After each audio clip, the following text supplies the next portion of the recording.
So I got a brand new setup guide for you for a standalone emulator. So this one's going to appeal to Commodore fans out there who subscribe to me, and I know that you're in your many right now. So this is Denise, and Denise is an emulator, as I was saying, standalone emulator, which emulates Commodore 64 and Commodore Amiga. And of course, for those in the know, the name Denise is pretty much from the chip which was in Commodore Amiga, which controlled graphic display and sprites. So in this setup guide, it's kind of going to be divided into two sections. So the first section, I'm going to be covering Denise emulation with Commodore 64. Check this one out.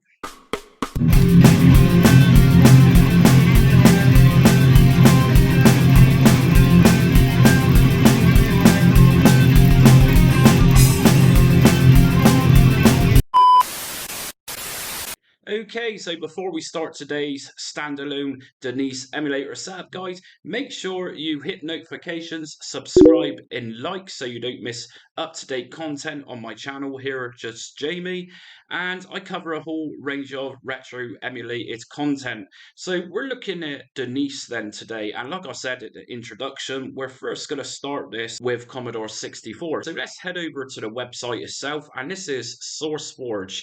So there's a little bit of information here on what Denise can do. Like I say, this is going to be emulating 8-bit and 1632-bit Commodore systems. So there's some information just here.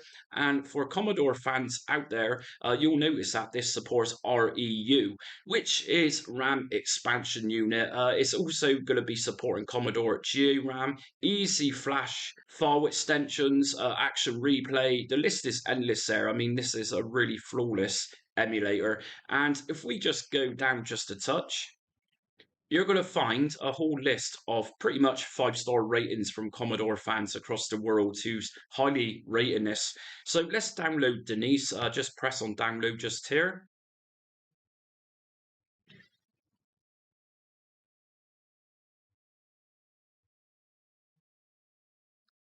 Okay, and as you can see, once we've downloaded this 10 megabyte zip file, just open this one up, and here's our emulator inside of here. So just drag this out, and of course this is compressed zip file. So once we've got this, what we're going to do is just double left click inside of this folder, and we've got a few different folders here, but the one we want to open up, Denise, is denise.exe, which is obviously the executable. So Windows protected your PC. If this should come up, just click on more info and run anyway. This is a trusted file. And here we go. So we got a very charming brief introduction if you've seen that.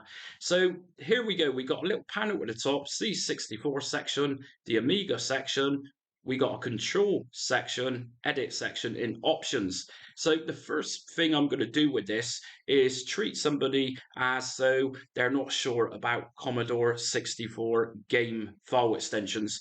So file extensions for Commodore 64, there's many. We got .crt, .tap, .t64, .d64. It's endless. So let me just begin by telling you that the quickest methods of loading Commodore 64 games are quite likely going to be in the .crt file extension. And that's because .crt file extensions are pretty much cartridge based. And if you recall, or if you're a Commodore 64 owner, you'll realize that the Commodore 64 had a few different ways of loading programs and games. We had the dataset, we had the 1541 disk drive, and we had the expansion port, which you could plug cartridges into the back of the C64. So if you think about this, the cassette tapes, which are .taps, are very slow loaders. The .crts, which are cartridges, are very quick, almost instant loaders. D64 images are diskette images, and they're quicker than cassette or tap files. So what I'm going to do is just put this to the test. So I'm going to head over to one of my favorite websites, and this is itch.io. And from itch.io, we can download some free Commodore 64 games here. itch.io is a very good way of getting modern day, or rather homebrew, C64 games. So you can type into the website just here in the search bar, say Commodore 64, and just search. And some of these you have to pay for. Some of them's absolutely free. So what I'm going to do is just randomly download Old Tower, which is a great great homebrew game, a modern game. So we're going to go to downloads now just here, and you can either donate some money to the developer of this Old Tower game or not. Just go to no thanks, take me to the downloads. Okay, so we got two versions of this. Like I was saying, we got a .tap and we got a .program. So .tap, again, is a C64 cassette image, which is going to take some time to load. We also got .prg, which I didn't mention just now, but .prgs are very quick to load as well. So let's just download the .prg of this for now. So I've got my old tower PRG image just here, and I'm going to go to C64. I'm going to go to load software. And from here, my game is located on my desktop. If you want to create a folder to put your games in, then all you need to do is right click on your desktop, new folder, and just name this one something like C64 games. Drag your games into that folder so everything's neat. So we're going to go to desktop to load this. And here we go, C64 games. Here's my game. And I'm going to just press auto start. And here we go, instant loading.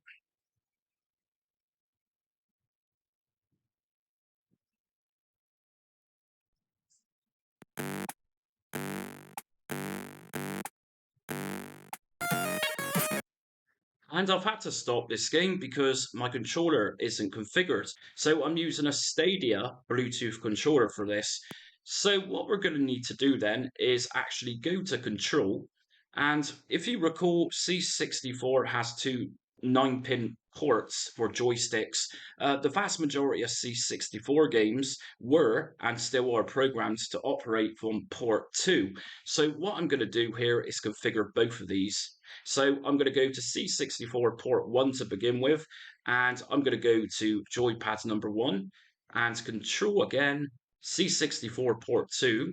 I'm going to put this one to number 2.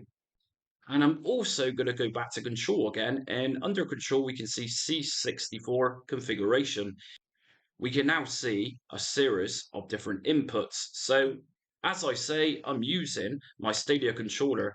If I double left click on each one of these and then correspond it with my Stadia D-pad, we can see the mapping is now changed. And again, if I double left click on down, and I'm pressing down now on my D-pad on my Stadia controller, it's changed again. And left,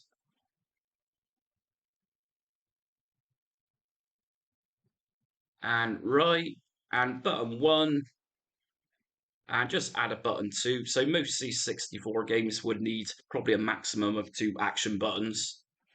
Okay, so we've got this now set up, and what we're going to do here is again boot up our game. So C64, we're going to go to load software and old tower 64.program.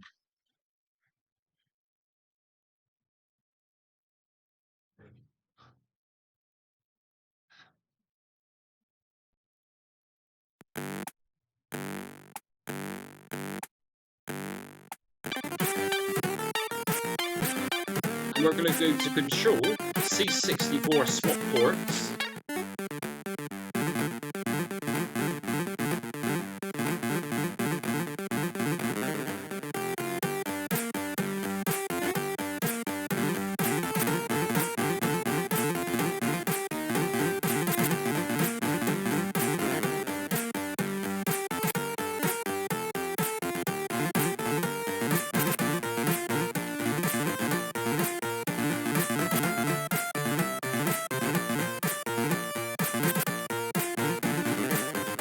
Okay, so let's launch our C64 games in full screen. So what we're going to do is go to Denise again to open up this exe. And what we're going to do is C64, load software again. And here's my Old Tower 64.program. And to make this into full screen, I'm going to go to options. And as we can see, we've got full screen here.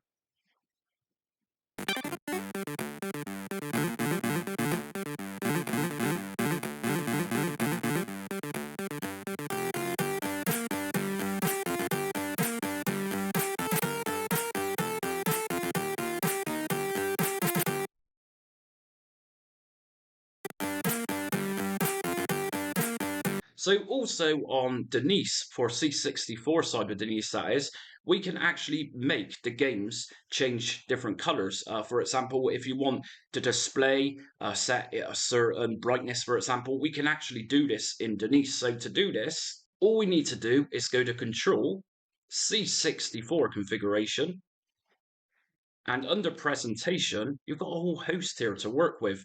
So for example, under view, if I turn phase down, as we can see in the background, it's changing color. And we can do this with saturation to get a black and white image. We got contrast. Here you go, it's complete madness. We got brightness, like I say, and there's a lot there. So I know there's a lot of C64 perfectionists out there, and this is offering us perfection to emulate as closely as possible of how the C64 looked for you back in the day. We've also got scan lines here to enable, so we can beef this up as so. Very cool stuff.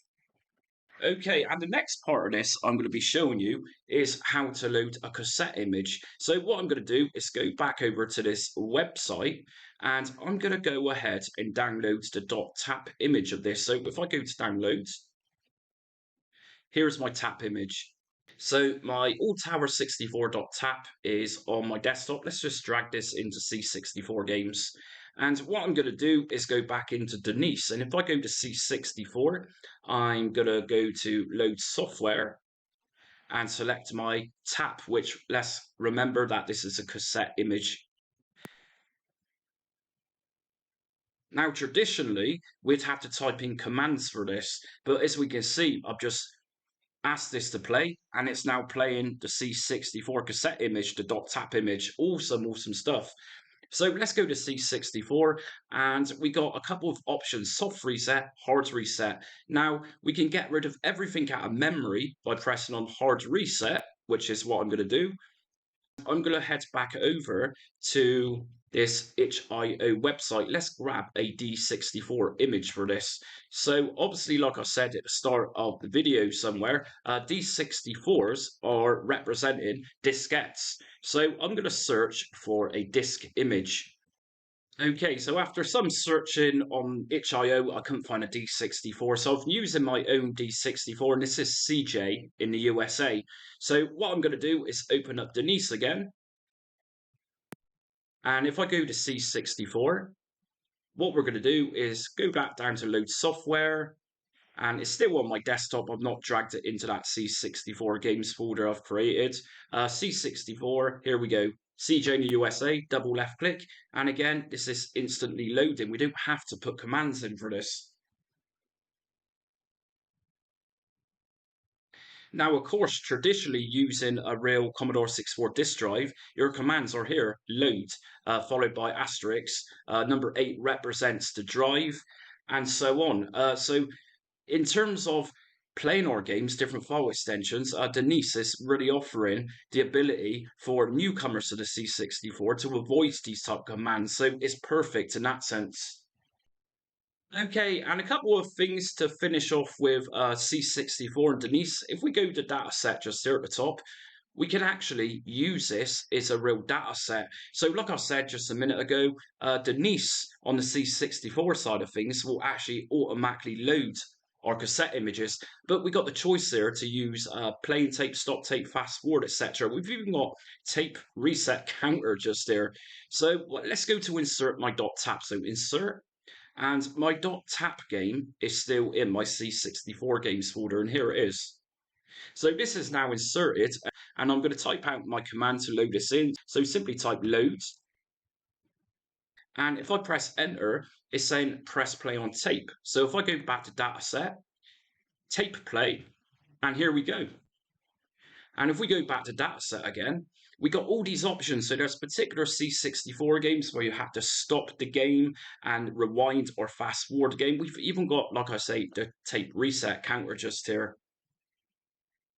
And another really quick way of getting back to your games or programs through Denise, instead of keep searching through the desktop and wherever your games or programs are located, if you're using something recently, we can get to this very quickly. If we go to C64 and instead of go to load software, just go to software just here, this just here has remembered all of these programs that I've just loaded in. So we got CJ in the USA, and this is showing the program. And also I've loaded my tape image, tap. And here we go, we got tap image here. And also we got the program. So for example, if I want to load easily from disk again, which I've just loaded for this setup guide, what I'm going to do is just double left click on the program like you've just seen. And here we go, we're straight back in. And let's just remember that settings you make need to be saved. So to set all your settings through this, just easily go to options, save preferences, and everything then should be saved. All that work and all those settings that you've done should be there. And finally, one last thing is I did mention that Denise on C64 side of things caters for RAM expansion unit. So for this, there are C64 games that require more RAM. And one of these, as an example, is Sonic the Hedgehog, which came out a couple of years ago, as well as the Nintendo NES Super Mario port. And both of these games in particular requires a RAM expansion unit to be enabled. So first of all, let's grab our games. So for this, I'm going to go to CSDB, and this is Commodore Scene Database. And from here, if we go to search bar, let's just use Sonic the Hedgehog, like I was saying, for an example. So we're going to download the REU release, as it says just here. And if I just download it from here, download, okay, and just close that up here, our game is now downloaded. So we've got the files inside. And I'm going to just drag out both of these just so we don't need the D81 floppy disk image. We're just looking at these two D64 ones for this. So drag these out onto the desktop. And we now need to enable RAM expansion unit within Denise. So we go back to Denise. And under control, C64, system, we're going to check under expansion port REU. And just here, we can even increase the amount of RAM for this. So with this, I'm going to just increase this to 512 kilobyte. And if I close this down, and what I'm going to do now is open up my Sonic the Hedgehog game with this RAM expansion unit enabled with 512 kilobyte. So load software, and I'm now going to select Sonic the Hedgehog number 1. And this is automatically loading for us. Now you can hear the sound of the disk drive, and to do this what I've done is gone to control C64 configuration, and under audio you'll find drives, and I've just enabled drive, and this is allowing the sound of an aged Commodore 64 game disc. You can also allow the noises for tapes as well. Awesome stuff.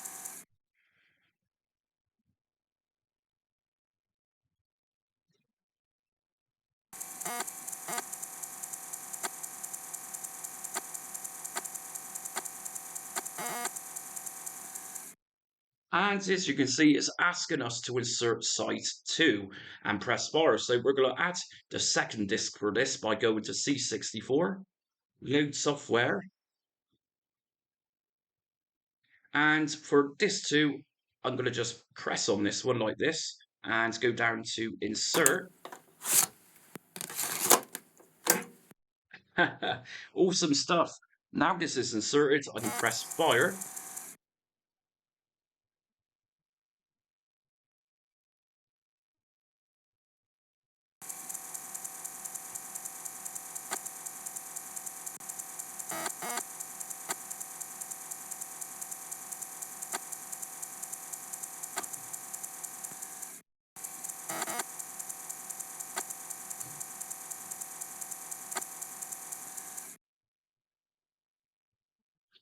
And if you're interested in playing this game, when you come to this part, just press no on this.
So as you can see, C64 side of Denise is amazing. It's absolutely one of my favourite standalone C64 emulators at this point. It can do a lot, including the sounds of emulating C64 1541 drives and also giving us different options how that sounds. It's really amazing. I'm really impressed with the C64 side of Denise for sure. And of course, try out Sonic the Hedgehog. If you was like myself and you was playing a Master System version of Sonic the Hedgehog back in around 1990. It's a great game too on the C64, and I fully applaud the developers for bringing us this port to the C64. So like I said at the start of the video, please hit notifications, subscribe and like if you like today's video, and by all means check out my other Commodore 64 content on my channel. I've done CCS 64 setup guides, which is another standalone emulator. I've done Commodore Vice emulation setup guides, as well as covered Commodore 64 setup guides for RetroArch, RetroBat, Launchbox. I'm a big Commodore 64 geek. So anyways, what I'm going to do is next cover Denise and how to run Amiga games like I've done with the C64 side of Denise today. But until next time, stay retro.